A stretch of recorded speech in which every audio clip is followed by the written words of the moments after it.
जानकीकान्तस्मरणं जय जय राम राम. श्री गुरुभ्यो नमः.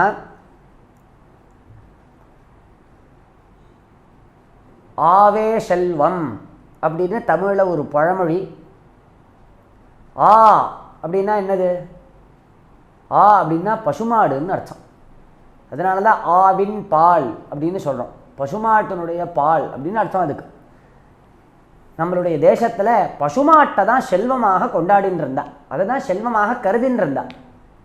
பசுமாடு இருந்தால் அவன் செல்வந்தன் அப்படின்னு ஒரு பிரசித்தி இருந்தது.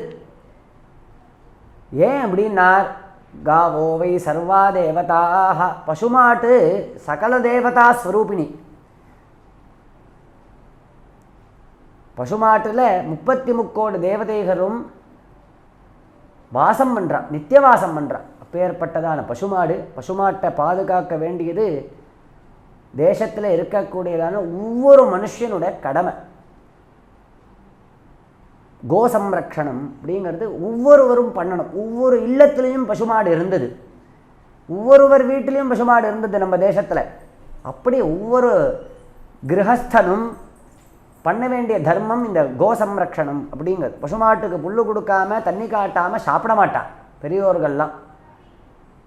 அப்படி பசுமாட்டுக்கு தண்ணி காட்டாமல் சாப்பிடக்கூடாது அப்படிங்கிறதே ஒரு விரதமாக வச்சுட்டு இருந்தான். அப்படி பசுமாடுனுடைய பெருமை நிறைய சொல்லப்பட்டிருக்கு. அதனால தான் கோ பிராமணேபிய சுபமஸ்து நித்தியம். பசுமாடு க்ஷேமமாக இருந்தது அப்படின்னா நாடே செழிப்பாக இருக்கும் அப்படிங்கிறதுலாம் சாஸ்திரங்கள் சொல்கிறது. இந்த பசுமாட்டை பூஜை பண்ண வேண்டியதான நாள் மாட்டுப்பொங்கல் அப்படின்னு நம்ம சொல்கிறோம்.